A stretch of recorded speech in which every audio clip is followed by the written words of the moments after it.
السلام عليكم. اليوم غادي نوجدو ميني بيتزا بحشوة بسيطة. غادي نبداو بتحضير ديال العجين بطريقة جد سهلة. العجينة كنحضروها في جوج ديال المراحل. دابا غادي نبداو بالمقادير: معلقة كبيرة السكر، معلقة ديال خميرة الخبز، جوج معالق ديال الحليب بودرة، جوج الكؤوس ديال الطحين.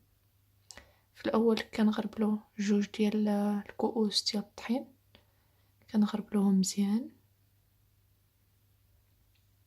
كنضيفو ليهم معلقة صغيرة ديال الملحة اللي نسيت ما ذكرتها في الاول. كنزيدو الكأس الثاني ديال الطحين، كنغربلوه مزيان.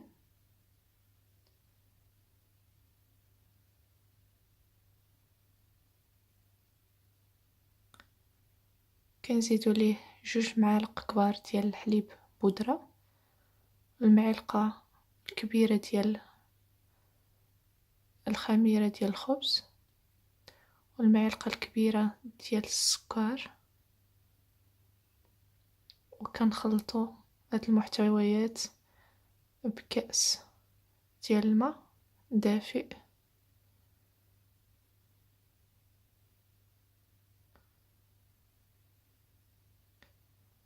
كنخلطو كل شيء، كنزيدو عليه الماء دافئ،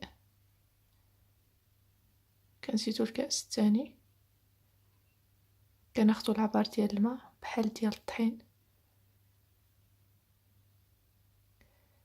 كنخلطو مزيان حتى كينسجمو كل المحتويات.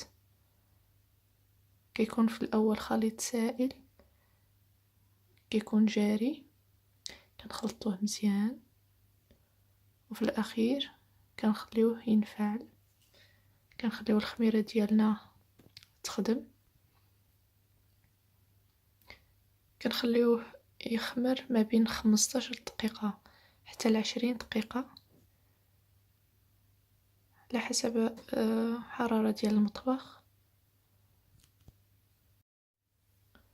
كنغطيوه بالبلاستيك الغذائي، كنخليوه في شي بلاصه تكون الحراره ديالها معتدله.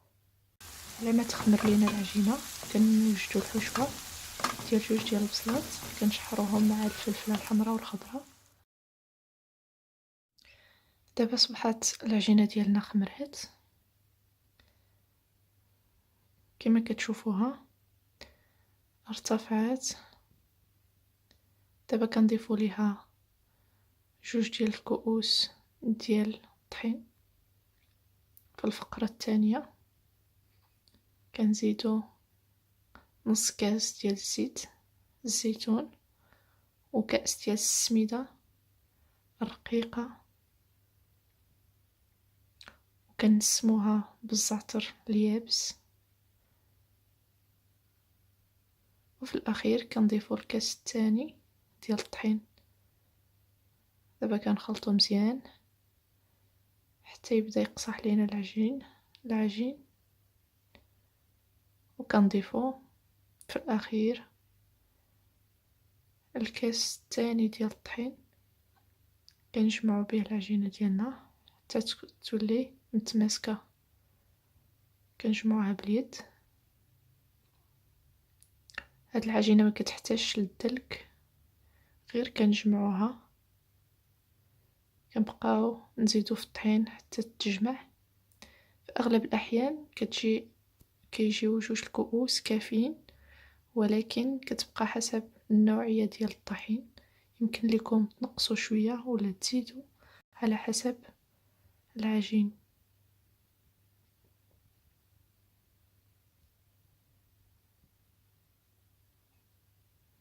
هكا نكونوا سالينا العجينه ديالنا جد سهله. بعد ما كتجمع كنشكلو بها دوائر صغار للبيتزا، للميني بيتزا.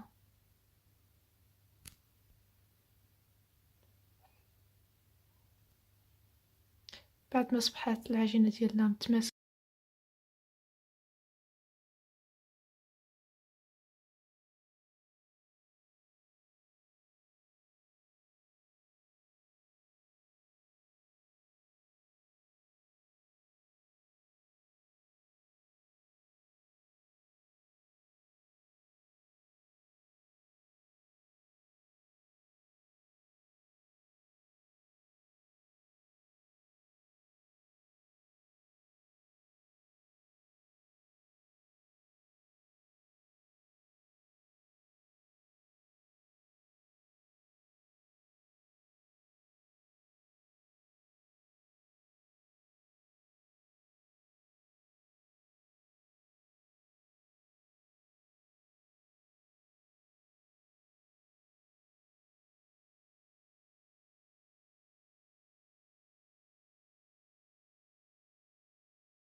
باش ما يجيوش متنفخين بزاف كنتقبوهم قبل ما نعمروهم بالحشوة. هكا غنكونو تقبنا كاع. دابا غندوزو للحشوة. عندنا 2 بصلات مع الفلفلة مشحرين، عندنا الفرماج محكوك، الزيتون مقطع دوائر، صوص طوماط والثوم. الحشوة كتبقى اختيارية، يمكن لكم تضيفوا شي حاجة. دابا غادي ندوزو للتحضير. كنسبقو بصوص طوماط، كنبسطوها على الدوائر ديال العجينة، كنبسطوها مزيان.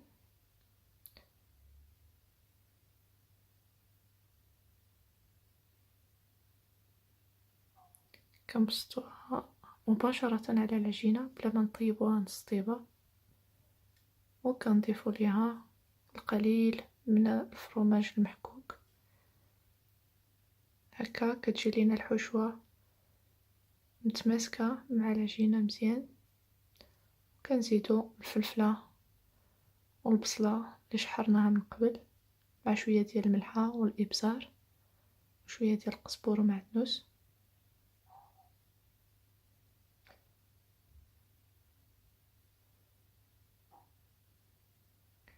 كنضيفو لها الثوم،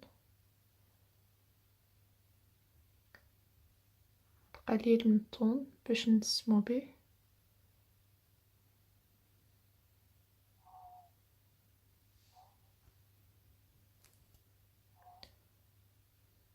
والزيتون اللي مقطع دوائر، وفي الأخير الفرماج المحكوك. هكا غادي نكونو سالينا التحضير، وكندخلوهم للفران على درجة الحرارة 180، وكنخرجوهم بالصحة والراحة. بعد ما كنخرجو البيتزا ديالنا من الفران على هاد الشكل، كنقدموهم بالصحة والراحة. باش تتوصلوا بأي جديد متنساوش الاشتراك مع القناة